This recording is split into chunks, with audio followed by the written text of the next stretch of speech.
Howdy, Chunky. This is the voice of reason on a day when I find out that a man who had a knife and stuck it in someone 4 times drunk didn't go to jail because the judge thought that he'd be better rehabilitated in the community living next door to you. How nice. This is a wonderful country we're living in. Good morning, girls. I'll be with you in a moment. Just be patient. I've got my punters to talk to.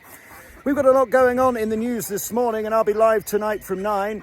The news at 6 a.m. in the morning at alexbelfield.com doesn't have all this edited nonsense. I'm able to slap it on the table and actually use real grown-up words for grown-up people. Here, in the next few minutes, I'm going to give you the top 10 hypocrites of the day. You won't believe what's going on. We cover Tommy, we cover reform, we find out why Howard Stern's finished, Jaguar's about to go bust, and we'll tell you about more fartheads from the BBC and ITV. I do hope you're paying your TV rape tax because it's worth every penny. Tonight, MasterChef, which should be renamed Master Baker, returns. Right, girls, I shall feed you now. I have my bag of treats. Guardian readers, ambivalacious types, and champagne sippers, switch off now. Alex Belfield's voice of reason. Do me a favour, Lars, and subscribe here at YouTube. It does help. Like, comment, share, all of that old nonsense. Join us at alexbelfield.com and get my 2 new books before they're banned. It's almost inevitable. Yes, this government is willing to pay me not to work and stay at home. Who do they think I am, a dinghy diver? Morning, Chunky. This is the voice of reason for the peak of the week, and it's actually sunny this morning here in the Vegas of the North, Nottinghamshire. My name's Alex Belfield, and coming up over the next few minutes, we're going to explain why the world has gone mad and that it is a complete waste of time trying to expect anybody to do the right thing for the right reason. Duddy, I've told you twice, come to your father. Goodness gracious, she doesn't listen. We've got a lot of things going on where they're not listening. Reform have unfortunately jumped the shark. They have decided to go on the side of men dressing as women to be allowed in women's prison, which puts, unfortunately, women at great danger.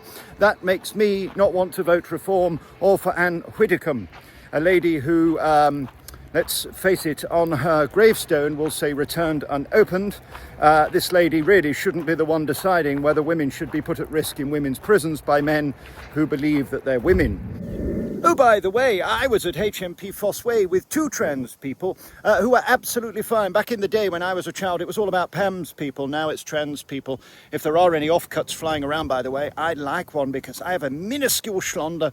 But that's not why you called. You can read about these things that go on in prison like trans people in my new book, Surviving the Slammer, which will be banned shortly because shushy, they don't want me to speak. Why? Because the truth hurts. Anyway, carry on, Alex. Sorry for interrupting. I'm Doddy, carry on. Oh, and as for the Lucy, let be retrout. Shush, don't say a word. Oh, and why are houses, little shitty houses, selling for 400,000 euros in Ireland, and also in this country, houses that are probably 100 grand selling for 300 to councils? What is the huge desperation, please, Keir Starmer, to buy up all these houses? Who is moving in them, please? Answers on a postcard, Blue Peter, PO Box 69, Non's Factory. Howard Stern's another one who has been cancelled today because a few years ago he said, I don't like Donald Trump, having had Donald Trump on his radio show in America that paid him £100 million a year for 20 years. And he said, I'll leave the country and I don't want you listening if you're a Trump fan, despite the fact that he'd had this so-called pussy grabber grabbing pussy on his radio show many, many times. It's a bit rich of Howard Stern, who was the most outrageous, shocking and controversial of broadcasters, who quite frankly made James Whale look like a Botticelli angel.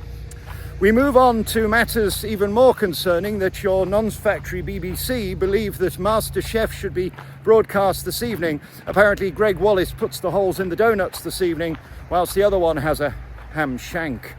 Listen, you can make your cheesy puffs and low-fat crinkles on that programme, but we're paying for it. And the notion that they've humiliated these 2 men who they say have done such scandalous crimes that the programme can't be recommissioned, yet are still going to broadcast it, shows the absolute undeniable hypocrisy. Just like Gary Lineker going to ITV on a mega deal, having been got rid of and now sacked, is seemingly what he was from the BBC. It just shows these people have absolutely no scruples whatsoever. We furthermore find out, don't we, that Jeremy Clarkson is thrilled that he's back on the BBC, having been sacked for punching a producer. None of this quite adds up or makes sense. A bit like the fact that I'm about to be fucking blown off the side of this hill because it's so windy in the middle of August. The Germans are kicking out the Afghans as we're bringing them in 10 to the dozen, and we see that the dinghy diver situation is not going very well. One in, one out is absolutely ludicrous, as we don't know how many are coming in, so how many do we fucking send out? At the same time, we find out Donald Trump has sent his dinghy divers to Wanda. Do you remember Wanda with the giraffes? Yes, they're off there to the 5-star resort. He's told them to fuck right off. And very finally, I just want to bring you the Tommy update, which is, frankly, Met Police, what have you got to hide? Why won't you release the unedited video? Why won't you tell the truth about what happened in context of Tommy's argy-bargy at St. Pancras? I believe him far more than I believe any police officer, let alone any journalist. I was back in the papers yesterday with more lies. They just write horseshit. Any old crap to justify their own position. It's relentless and exhausting, but the game's up. Like for Denise Welsh, who's boo-hooing, crying because she's upset the Taylor Swift fans. Of all fucking people, look at Denise's face. How wonderful. I've never seen a lady who is in her 70s with the face of a 25-year-old. My God, congratulations to your surgeon. Listen, the world's gone mad, but we've got each other. Tonight from 9, I'll be back with the phone in where we can talk about anything. We are no BS, PC free and Ofcom free. We don't have any nonsense. We don't dance around words like I'm having to do here, double thinking everything in case I upset some fucking imbecile. We just get on with it. But reform, you've jumped the shark. Howard's been pushed out because he made the wrong choice. And all I'll say is in life, you have to make the right decision and know which way you want to go. And if you take the wrong turn, you'll end up the wrong dark back passage. And you'll be cancelled and finished, just like that imbecile from Jaguar who thought that their audience, their customers, wanted a pink Jaguar. That's as stupid as putting a man in a woman's prison and expecting sexual assaults not to go up.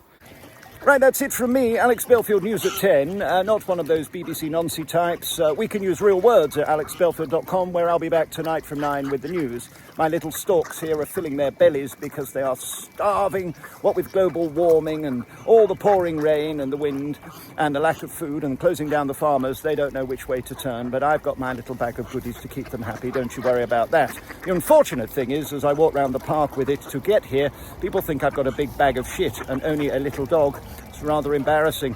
Don't tell the neighbours. For the Noix and Abacus, your twirly showbiz news. Alex Belfield's voice of reason.